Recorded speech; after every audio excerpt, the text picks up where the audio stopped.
pasteur Castano, mon fils aujourd'hui, mon premier fils, il a plus de 30 ans. Alors que mon fils n'avait que 11 ou 12 ans, il avait fait un rêve sur le pasteur Ivan Castano. Voilà. Je ne sais pas si c'est Yves, si c'est Ivan, mais je sais que c'est celui qui est en France. Voilà. Mon fils n'avait que 11 ou 12 ans. Il avait fait un rêve sur le pasteur Castano alors qu'il ne le connaissait même pas. Il ne le connaissait même pas. Et je vous ai dit aujourd'hui, mon premier fils, il a plus de 30 ans. Donc il est venu me voir au salon. Je regardais Internet et tout. Et je crois que quelques jours avant, comme on regarde, hein, quand on regarde Internet, on voit un peu beaucoup de choses. Et je crois que j'étais tombé sur Castano, mais j'avais pas, comme je le connaissais pas, je suivais pas les vidéos, les cultes. Voilà, juste des images qui passent comme ça. Et mon fils est venu me voir, il m'a dit, maman, tu connais Castano? J'ai dit, ben, je sais pas, je pense que c'est un pasteur. Il dit, mais je l'ai rêvé. Le Seigneur m'a dit que il emmène les gens en enfer. Donc, il avait 11 ou 12 ans. Et il ne connaissait même pas le pasteur. Emmener les gens en enfer, Seigneur. Gens en enfer, ça veut dire quoi? Ça veut tout simplement dire ne pas prêcher la saine doctrine. Ne pas donner aux gens, ne pas prêcher ce que Tata Nzambe veut que on prêche aux gens. C'est ne pas donner aux gens la parole que Tata Nzambe veut qu'on leur donne. Parce qu'il ne suffit pas d'être appelé serviteur ou servante. Il ne suffit pas d'avoir une église. Il ne suffit pas de prêcher. Il ne suffit pas d'avoir un ministère. Loin de là. Le plus important dans l'appel de quelqu'un, c'est faire la volonté divine, la volonté de Tata Nzambe. C'est de lui être obéissant. Ce qui intéresse le Seigneur, c'est notre obéissance. C'est pas qu'on t'ait appelé. C'est pas le fait d'avoir le ministère. C'est pas le fait d'avoir une église, une grande église, beaucoup d'âmes. Parce que le Seigneur n'est pas dans la quantité. Il est dans la qualité. Il n'est pas dans la foule. Il n'est pas dans la multitude. Il est dans la qualité. Donc que les gens arrêtent de se leurrer, de se tromper.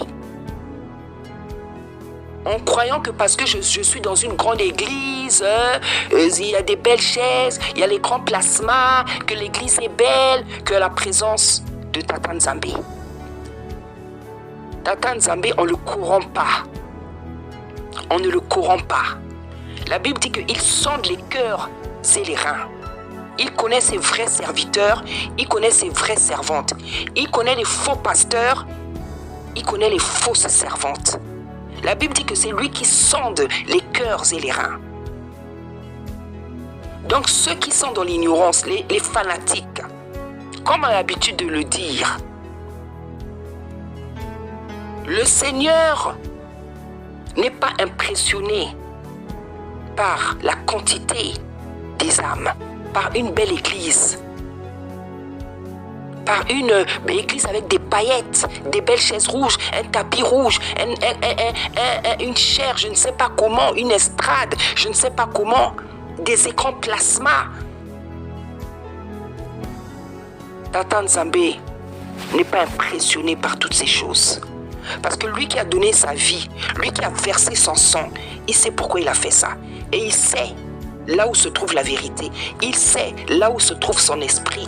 Il sait là où la vérité est assise. Il sait là où son esprit est assis. Il n'est pas impressionné par ces choses par lesquelles vous êtes impressionné. Parce qu'il y a des gens qui pensent que parce que je suis dans une grande église, parce que le pasteur est connu internationalement, parce qu'il y a beaucoup de gens, donc il y a la présence. Tata Nzambe, ce n'est pas un sentimentaliste. Il n'est pas sentimental. Et il n'est pas dans les émotions. Parce que s'il était dans les émotions, il n'aurait pas eu le temps, il n'aurait pas eu pris, accepter le sacrifice pour donner sa vie, pour sauver les hommes. Il n'est pas dans les sentiments. Dieu, on ne le corrompt pas. Il n'est pas sentimentaliste et il n'est pas dans les émotions. Il est dans la vérité. il est dans la droiture, il est dans la pureté, il est dans la sincérité, il est dans la révélation.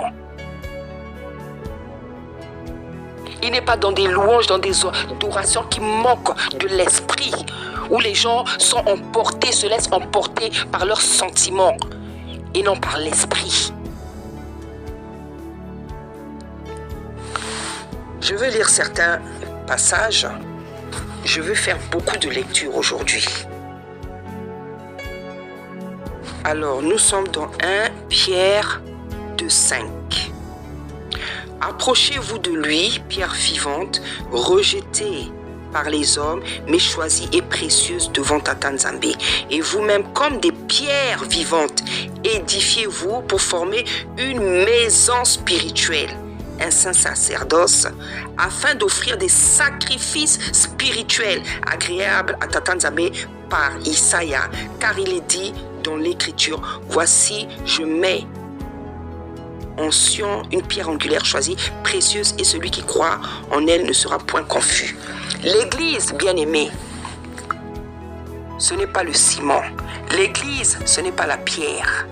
L'église, ce n'est pas des bâtiments, 4 murs où les gens sont enfermés, font les choses de manière formelle, conformiste, répétitive. L'église, c'est toi et moi. L'église, c'est une personne. L'église, c'est une personne. C'est toi et moi. Comme le dit Pierre ici. Nous sommes des pierres vivantes. Des pierres qui ont le mouvement. L'église, c'est pas les églises bâtiments. C'est pas ça l'église. L'église, c'est une personne. C'est l'ensemble de toutes les personnes qui croient au Seigneur dans le monde. C'est ça l'église. C'est pas un bâtiment. On l'a déjà dit. On l'a déjà répété depuis longtemps. Donc quand tu dis je vais à l'église, l'église c'est toi-même. Donc même avant d'arriver à l'église, avant d'aller à l'église chaque dimanche comme tu fais, il faut savoir que l'église c'est toi-même. L'église c'est ta personne qui croit au Seigneur et au Sauveur qui a donné sa vie. Donc même en étant déjà tout seul à la maison, tu es l'église. En l'invoquant, en le priant, en le louant, en l'adorant, en l'exaltant, en le magnifiant, en reconnaissant sa grandeur, sa puissance, son existence, sa puissance. Son règne, sa puissance, son existence, sa grandeur, sa souveraineté. Voilà l'église que tu es déjà, si vraiment tout ça tu le fais. Quand tu l'adores, tu le loues, tu l'exaltes, tu le magnifies. Tu es l'église qui est en train de l'adorer. L'église c'est toi, l'église c'est moi, l'église c'est pas un bâtiment.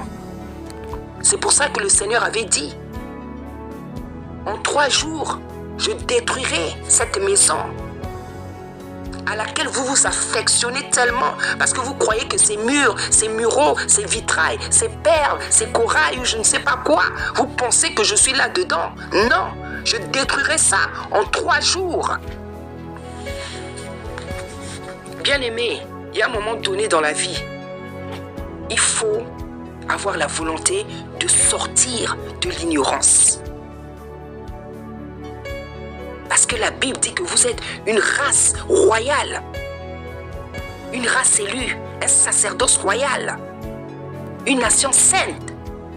Donc, nous sommes des princes et des princesses. Et le prince et la princesse ne peuvent pas se contenter de être dans l'ignorance, persévérer dans l'ignorance, dans les ténèbres, dans le manque de connaissances, dans le manque de révélation. C'est pas normal. Le prince et la princesse, vous n'êtes pas n'importe qui. Mais nous voyons les gens évoluent d'année en année dans l'ignorance, se contentant des émotions dans l'église, par des louanges où il n'y a même pas l'esprit. C'est pas normal. Un prince, une princesse ne se contente pas des petites choses. Tu dois chercher l'excellence en toutes choses, dans la connaissance, dans la révélation, dans les affermissements. Dans ta vie, dans tous les domaines de ta vie. Tu dois chercher l'excellence dans la connaissance. Je vais prendre un autre passage et je veux vous dire le rêve, le songe que le Seigneur m'a donné sur le pasteur Castano. Nous sommes dans Acte 17, à partir du verset 16. Comme Paul les attendait à Athènes, il sentait au-dedans de lui son esprit s'irriter. Et effectivement, l'esprit de quelqu'un qui est rempli de l'esprit s'irrite lorsqu'il sait qu'il n'y a pas la vérité. À la vue de cette ville pleine d'idoles, il s'entretenait donc dans la synagogue avec les Juifs et les hommes craignants Tata Nzambe et sur la place publique chaque jour avec ceux qu'il rencontrait.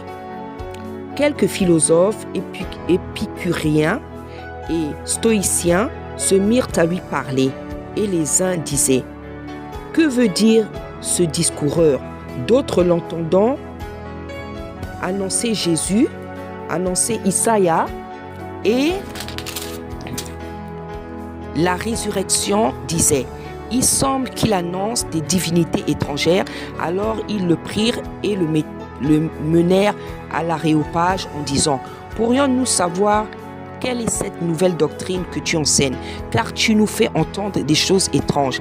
Nous voudrions donc savoir ce que cela peut être. » Or, tous les Athéniens et les étrangers demeurant à Athènes ne passaient leur temps qu'à dire ou à écouter des nouvelles.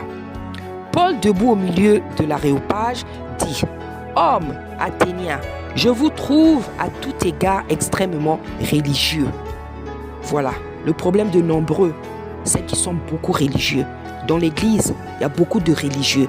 Il n'y a pas des femmes ou des hommes spirituels, mais il y a beaucoup des personnes religieuses, c'est-à-dire des gens qui font les choses par formalité, par conformiste, mais qui ne vivent pas par l'esprit. C'est ça un religieux. Car en parcourant votre ville et en considérant les objets de votre dévotion, j'ai même découvert un autel avec cette inscription à un Dieu inconnu.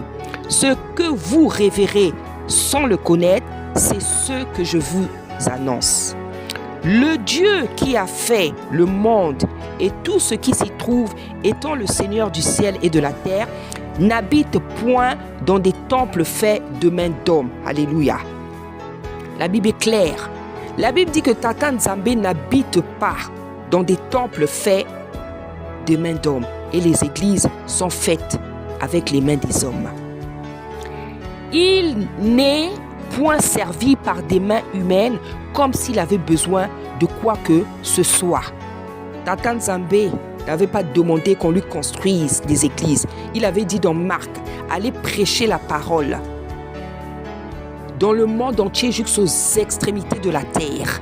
Voilà ce qu'il nous avait demandé. Il n'avait pas dit, allez prêcher, allez construire des églises dans tous les sens, dans tous les coins de rue. Il a dit dans Marc, lorsqu'il repartait au ciel, il a dit, prêchez cette parole dans le monde entier jusqu'aux extrémités de la terre, c'est-à-dire même dans les forêts où se trouvent les pygmées, là où les gens ne veulent pas aller. Dernièrement, j'entendais même qu'un pasteur là a fait je sais pas si c'est sa croisade ou je sais pas, en Martinique. Après, une servante martiniquaise m'a dit qu'après il devait aller à Dubaï. C'est comme s'il n'y a pas d'autre lieu où il y a urgence de sauver des âmes. Les gens préfèrent aller à Dubaï, États-Unis, parce que ça fait style, ça fait genre, comme disent les jeunes. Mais il y a tellement d'endroits, dans les villages, dans les coins reculés de la terre, où les gens ont besoin que l'évangile leur soit annoncé. C'est vraiment malheureux. Comme s'il avait besoin de quoi que ce soit. Lui qui donne à tous la vie. Donc Tata Nzambe n'a pas besoin qu'on lui construise quoi que ce soit. Et c'est ce qu'il avait dit à David. Quand David lui a dit, moi j'ai une maison, mais je n'ai même pas de lieu pour t'adorer. Le Seigneur a dit, David, est-ce que je t'ai demandé quelque chose? Est-ce que quand j'ai marché avec vous dans le désert, je vous ai demandé de me construire quelque chose? Voilà les réponses que Tata Nzambe donne aux gens. Comme s'il avait besoin de quoi que ce soit. Le Seigneur n'a pas besoin qu'on lui construise. Je sais, le Seigneur a besoin des esprits, des femmes et des hommes qui ont la connaissance, qui ont la révélation, qui savent que ce que Tata Nzambe cherche, c'est des adorateurs et des adoratrices qui l'adorent en esprit et en vérité. Et pour l'adorer en esprit et en vérité, tu n'as pas besoin d'être enfermé quelque part, dans une église, dans un bâtiment. Tu peux l'adorer partout sur la terre, car la Bible dit, sa présence remplit toute la terre. Il est même dans l'océan, il est même sous la mer, il est partout. Comme s'il avait besoin de quoi que ce soit, lui qui donne à tous la vie, c'est lui qui nous donne la vie. La respiration est toute chose. C'est lui qui donne toute chose. Lui, il n'a pas besoin de quelque chose. C'est nous qui recevons toute chose de lui. Il a fait que tous les hommes sortis d'un seul sang habitassent sur toute la surface de la terre. Donc ça, c'est ce que Paul est en train de dire à ces Athéniens-là, qui étaient dans les ténèbres, dans l'ignorance, ayant déterminé la durée des temps et des bornes de leur demeure. Il a voulu qu'ils cherchassent le Seigneur et qu'ils s'efforçassent de le trouver en tâtonnant. Même si tu tâtonnes, il faut chercher le vrai chemin. Bien qu'il ne soit pas loin de chacun de nous, car en lui, nous avons la vie, le mouvement et l'être. Ça veut dire qu'il est en nous, parce que c'est lui qui nous donne la vie, le mouvement et l'être. Donc il est en nous. Donc tu n'as pas besoin d'aller quelque part pour chercher Tata Nzambe. Tu peux même dans ta chambre t'agenouiller et commencer à l'invoquer. Il va te répondre. C'est ce qu'il a fait un jour avec moi quand je commençais à me convertir. J'avais plein de problèmes. Je me suis tout simplement prosterné. J'ai dit, Seigneur, je veux que tu me répondes. Je veux te connaître. Je veux savoir qui tu es. Je veux te connaître. J'avais prié un samedi. Il est venu me répondre un mardi. Parce qu'il a dit, quand tu veux prier, entre dans ta chambre. Et c'est ce que j'avais fait. C'est ce qu'ont dit aussi quelques-uns de vos poètes. De lui, nous sommes la race. Ainsi donc, étant la race de Tata Nzambe, nous ne devons pas croire que la divinité soit semblable à de l'or, à de l'argent ou à de la pierre. C'est-à-dire toutes ces églises. Et le Seigneur m'avait donné ce passage quand il me parlait de l'église catholique qui est tellement bien décorée avec ses vitraux, avec ses corails, avec ses je sais pas quoi, ses couleurs, sculptées par l'art et l'industrie de l'homme. Donc Tata Nzambe nous fait comprendre que l'église, c'est pas quelque chose qui est décoré là. Qui est décoré, on met les éconces plasma, les tapis rouges, les chaises rouges. Il n'y a pas de mal à bien décorer un endroit où on veut adorer le Seigneur. Le problème, c'est pas celui-là. Le problème, c'est que Tata Nzambe veut faire croire à son église, à ses enfants, que moi, je ne suis pas dans ça. Je suis là où quelqu'un m'invoque avec sincérité et vérité. Dès que quelqu'un m'invoque avec foi, avec sincérité, je suis juste à côté de lui. Donc, je ne suis pas là parce qu'il y a l'écran plasma. Je ne suis pas là parce qu'il y a des chaises rouges. Je ne suis pas là parce qu'il y a un tapis rouge. Sculpté par l'art et l'industrie de l'homme, Dieu, sans tenir compte des temps d'ignorance, il est juste, heureusement, sinon il ne serait plus Tata Nzambe, annonce maintenant à tous les hommes en tout lieu qu'ils aient à se repentir parce qu'il a fixé un jour où il jugera le monde selon la justice par l'homme qu'il a désigné, ce dont il a donné à toute une preuve certaine en les ressuscitant des morts. Lorsqu'ils entendirent parler de résurrection des morts, les uns se moquèrent. Bref, vous pouvez continuer la suite. Donc ce passage ici nous fait comprendre, Tata Nzambe, il est clair dans sa parole. Il dit qu'il n'habite pas dans des temples faits de mains d'hommes. Les églises sont des temples faits de mains d'hommes. Le Seigneur n'habite pas, il n'est pas enfermé. Son esprit, sa présence n'est pas enfermée dans 4 murs. On peut l'enfermer nulle part parce qu'il est l'esprit. Il a dit qu'il est en nous. Nous avons le mouvement, l'être, la vie, la respiration. C'est lui qui donne tout ça, donc il est en nous. Donc avec toi, tu as déjà le Seigneur. Donc n'importe quel coin dans la terre, tu peux l'invoquer parce que tu es l'église. L'église, ce n'est pas les bâtiments dont vous parlez. Oh, je vais à l'église chaque dimanche. L'église, ce n'est pas ça. L'église, c'est une personne. Voilà ce passage puissant que le Seigneur m'avait donné quand j'étais encore catholique pour me faire comprendre que l'église, c'est pas C'est pas ça, cet art-là que vous voyez. Et me parler surtout de l'Église catholique. Mais c'est valable pour toute l'Église. Parce qu'aujourd'hui, justement, on cherche à décorer, on cherche à arranger, on oublie que Tata Nzambe, les adorateurs qui cherchent, c'est ceux qui le cherchent en esprit, qui l'adorent en esprit et en vérité. Donc tu peux te trouver dans une église où il y a les grands plasmas, les chaises rouges, le tapis rouge, je ne sais pas quoi. S'il n'y a pas sa présence, ça ne sert à rien. Si toi-même non plus, tu n'es pas dans sa présence, tout ça, ça ne sert à rien.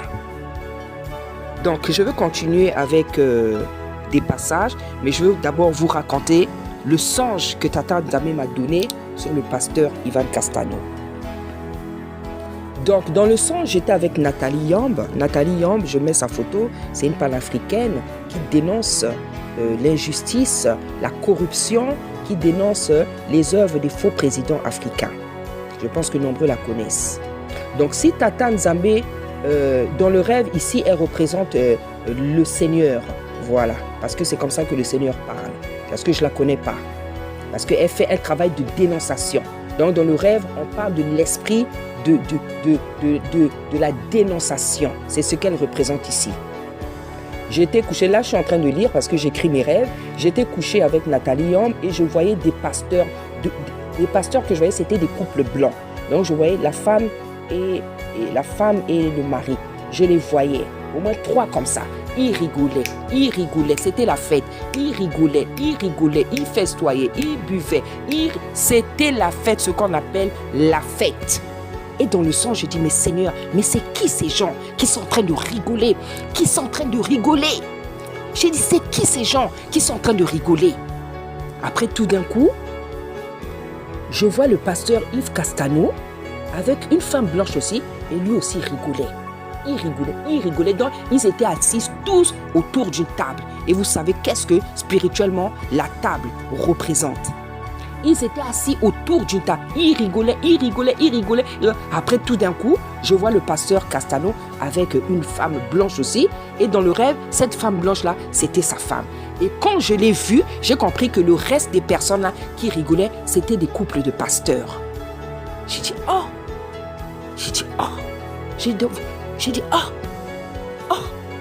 Les pasteurs qui rigolent comme ça. J'ai dit, mais Seigneur, qu'est-ce qu'ils sont en train de fester? Ils sont en train de fêter quoi? Donc en fait, c'est pas qu'ils fêtaient quelque chose, on me montrait leur vie. On me montrait comment ils sont hors de la chair, hors de l'église. Et ce qui m'a surpris, c'est que la femme de Castano était blanche. Or, je sais que sa femme, elle est noire. C'est ça qui m'a interpellé, c'est ça qui m'a surpris. Donc, je ne sais pas ce que ça veut dire. Si c'est spirituel, je sais ce que ça veut dire spirituellement. Mais si c'est physique, ça nous parle donc d'adultère. Je ne veux pas me prononcer. Je suis en train de faire mon interprétation. Monsieur Castano, il connaît sa vie, il saura de quoi je parle. Et je sais que Tata Nzambe me parle. Parce que je suis une servante authentique, appelée authentiquement. Donc j'ai vu sa femme, elle était blanche dans le rêve. J'ai dit, oh, mais sa femme dans la vie, elle est noire. Donc, je ne veux pas venir dire ici que, oh non, il trompe sa femme. Je ne veux pas dire ça. Je dis que si c'est spirituel, donc le fait que sa femme soit blanche dans le rêve, spirituellement, moi je sais ce que ça veut dire. Et ceux qui ont aussi l'esprit et qui ont le don d'interprétation des sons sauront qu'est-ce que ça veut dire. Mais si c'est physique, ça parle d'adultère. Donc c'est vous-même qui pourrez juger. Vous qui connaissez, lui-même qui connaît sa vie. Donc, ils rigolaient. Ils étaient assis autour d'une femme. Ils rigolaient. J'étais dépassé. Parce qu'en fait, on me montrait leur vie. Comment ils sont hors d'église. Oh, j'ai dit, Seigneur, c'est donc comme ça. Et dans cette vision-là, on me faisait passer plusieurs faux pasteurs, en fait. Dans Wafo, je crois que c'est un Camerounais. Wafo et puis Soudril. Il y a d'autres pasteurs que j'avais vus, mais je n'ai pas retenu tous les visages. Mais j'ai retenu au moins celui de Wafo et de Soudril. Donc, après, je me suis réveillée. Voilà, Ce n'est pas des rêves nouveaux, hein. Ce n'est pas des rêves nouveaux. Nous sommes ici, dans le corps du Seigneur, plusieurs servantes, plusieurs serviteurs qui ont déjà donné ces messages sur les faux pasteurs. D'autres ont fait des listes de faux pasteurs. Donc les faux pasteurs, les faux prophètes, ils sont connus aujourd'hui. Et ils reviennent toujours dans ce genre de rêve. Moi, Castano, j'entendais toujours Castano. Castano, depuis 2000, j'entends Castano. J'avais compris depuis longtemps que c'était un faux. Parce que, une fois, j'ai décidé de suivre... Bon, j'avais pas suivi toute la prédication. Parce qu'en fait, comme j'ai l'habitude de dire, quand quelque chose ne m'intéresse pas, je ne m'assois pas dessus. Mais j'avais suivi une séquence dans une de ses prédications où il avait dit « Ah, applaudissez, je ne sais pas quoi. Si vous ne croyez pas en Jésus-Christ, croyez au moins en moi. » Et ça m'avait scandalisé. Vous avez vu, les âmes étaient en train d'applaudir, comme d'habitude, d'applaudir. Comme si c'était normal de dire de telles choses. Cette seule phrase, cette seule chose m'avait fait comprendre qui est la personne. Parce que quelqu'un de saint, quelqu'un de sérieux, quelqu'un qui est rempli de l'esprit ne peut pas lâcher ce genre de phrase. Ça montre qui tu es. Il avait dit, si vous ne croyez pas en Jésus-Christ, croyez au moins en moi. Et ça, j'avais trouvé que c'était pas normal. Et d'année, ça c'était dans les années 2000. Et d'année en année, j'entendais Castano, les scandales et compagnie. Et même ce qui vient de se passer dernièrement avec l'argent qu'on avait trouvé. Donc, depuis longtemps, je sais que M. Castano n'est pas un vrai. Mais comme j'ai l'habitude de dire, moi je ne sors jamais quand le Seigneur ne me parle pas. Souvent le Seigneur me disait Castano, Ivan. J'ai dit oui Seigneur, je sais que tu me parles, mais je veux que tu me donnes un son, je veux que tu me donnes quelque chose, parce que je ne veux pas sortir comme ça, parce que la Bible dit qu'un peuple sans révélation est un peuple sans frein. Je ne veux pas passer pour répéter ce que j'entends sur YouTube. Non, je veux faire ton travail dans l'ordre, parce que tu es un Dieu d'ordre. Je veux que tu me donnes quelque chose, une révélation, une vision, un songe. Et voilà le songe que le Seigneur m'a donné. Donc j'étais là, je les voyais rigoler, des couples de blancs, rigoler, festoyer. Ils rigolaient, mais je ne sais même pas comment vous dire. Donc la fête. Et après, je vois Castano avec une femme blanche en train de rigoler et j'ai compris que les autres là, c'était des couples de pasteurs. Donc voilà les vies qu'ils mènent. Au lieu de se soucier des âmes. Au lieu de se battre pour que les âmes soient sauvées. Des gens, ce qu'on m'a montré là, on me montre que voilà leur vie. Ils n'ont pas le souci des âmes. Leur vie, c'est la duidui, c'est la fête. C'est la fête. Quand ils sont hors de la chair là, de l'église, il n'y a que le Seigneur qui connaît leur vie. Vous savez, un serviteur ou une servante qui a le souci des âmes, qui a le fardeau du salut, ça se voit dans ses comportements, dans sa vie. Il y a des choses même qu'il ne va pas faire. Parfois, je vois des postes là, des choses là, que vous comprenez que ces gens-là ne souffrent pas pour les âmes. Parce que la Bible dit, dis-moi ce que tu fais, je te dirai qui tu es. C'est parler. Les fruits, comme dit la Bible, vous les reconnaîtrez à leurs fruits. Il y a des choses, quelqu'un, quand il a le fardeau des âmes, il ne peut même pas faire des posts, des vidéos, certaines choses. Il ne peut même pas poster ça. Parce que dans ton esprit, il y a le fardeau des âmes. Il y a le fardeau du salut. Quelle énergie, quel temps tu peux donner à ta amis pour que les âmes soient sauvées, pour que les choses dans le monde changent.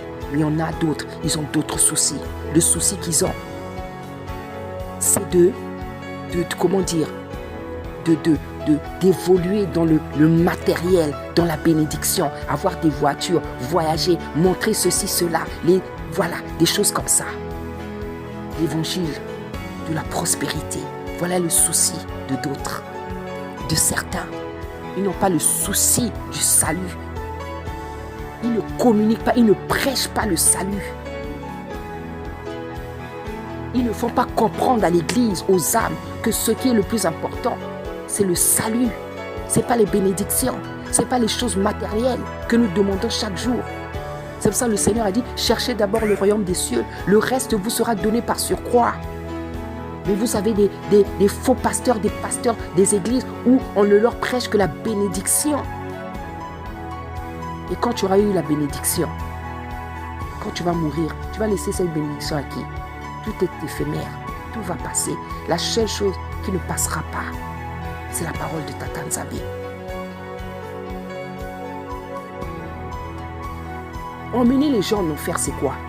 C'est de ne pas faire ce que Tata Nzambe vous demande. C'est de ne pas prêcher ce que Tata Nzambe vous demande. C'est de ne pas prêcher la sainte doctrine. La sainte doctrine dit encore quoi? Dans Timothée, que la femme doit s'habiller décemment.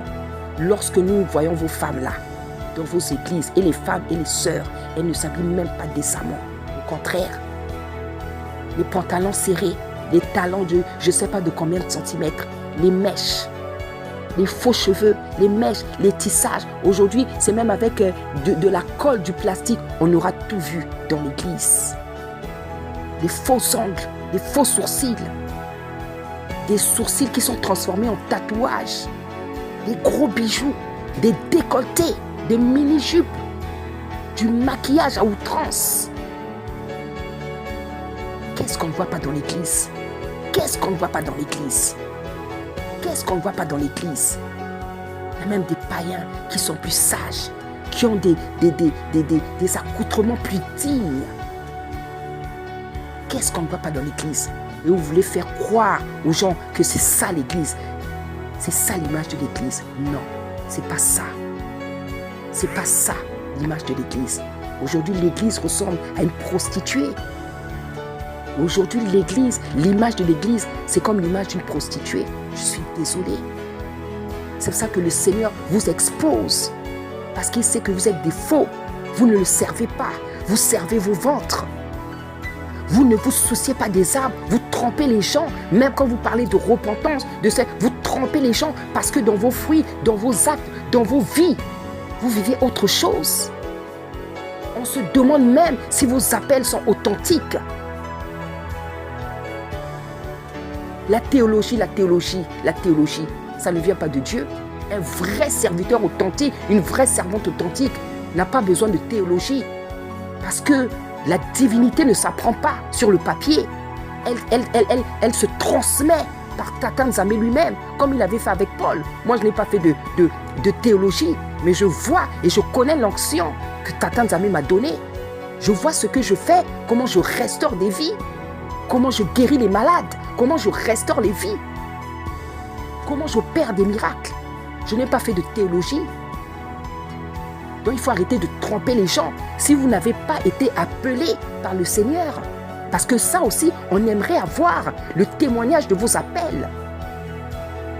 On aimerait avoir le témoignage de vos appels. C'est pour ça que moi, avant de commencer le travail du Seigneur, j'ai donné mon témoignage. J'ai raconté comment le Seigneur m'a appelé. Parce que c'est important de connaître les appels des uns et des autres. Comment le Seigneur vous a appelé. Pour qu'on sache si c'est vraiment le Seigneur qui vous a appelé. Mais moi, quand je vois une femme ou un homme qui se dit serviteur, servante, je n'ai pas besoin de ton témoignage pour savoir si tu as été appelé ou pas. Parce que quand tu es rempli de l'esprit, tu comprends et tu sais toutes choses. Et Tata Nzambe part. Donc il est temps d'arrêter de tromper les gens. Il est temps d'arrêter de tromper les gens.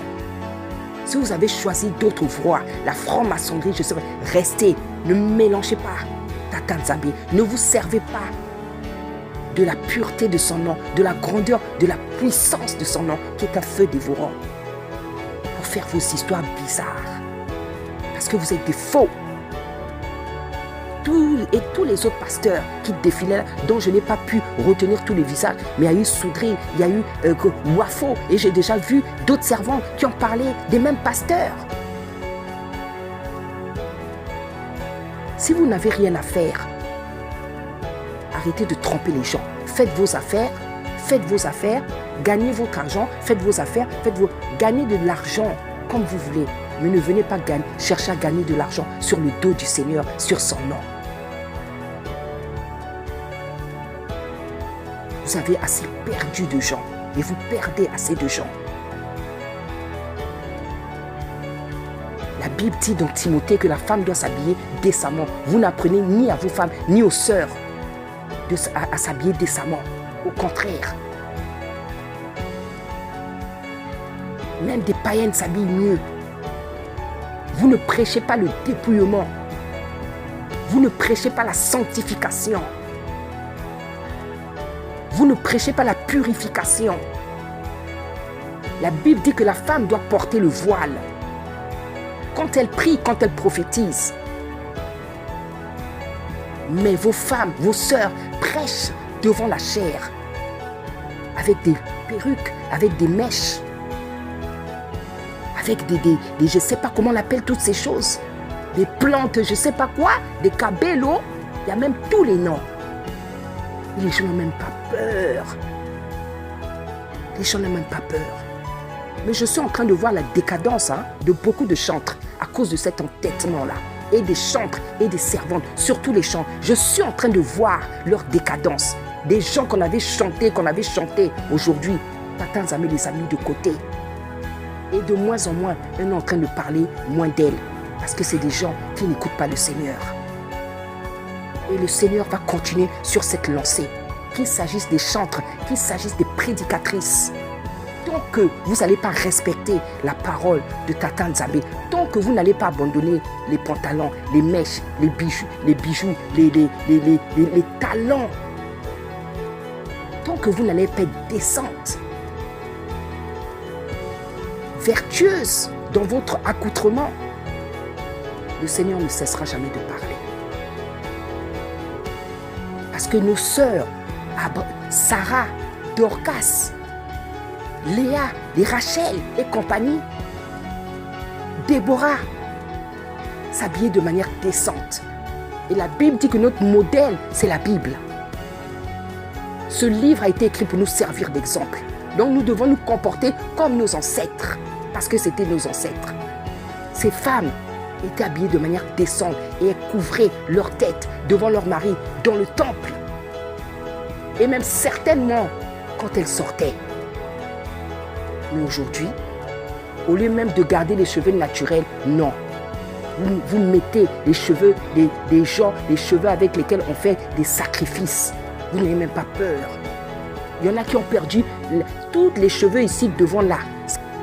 Vous n'avez pas peur de porter les cheveux des morts, de porter les cheveux qui ne vous appartiennent pas, des cheveux qu'on a pris sur la tête de quelqu'un. Tu n'as même pas peur de que l'esprit de la sorcellerie, tout esprit te soit communiqué en faisant ça. Parce que quand tu prends les cheveux de quelqu'un d'autre, tu mets sur ta tête, tu vas recevoir toutes les choses de cette personne.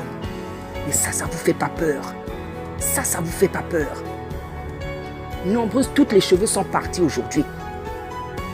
Nombreux sont des maux de tête.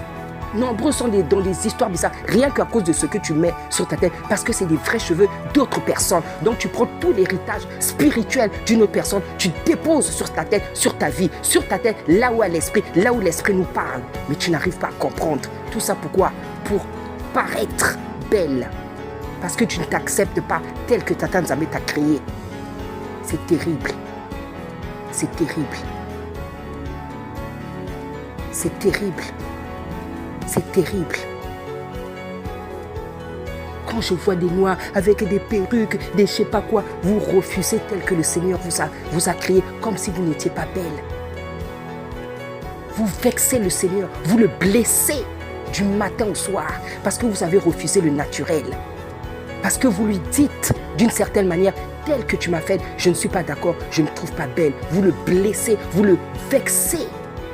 Vous le blessez. Vous préférez lui désobéir que lui obéir.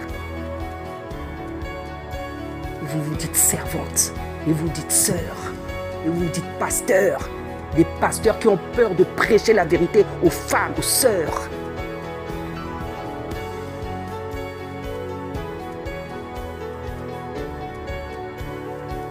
C'est malheureux.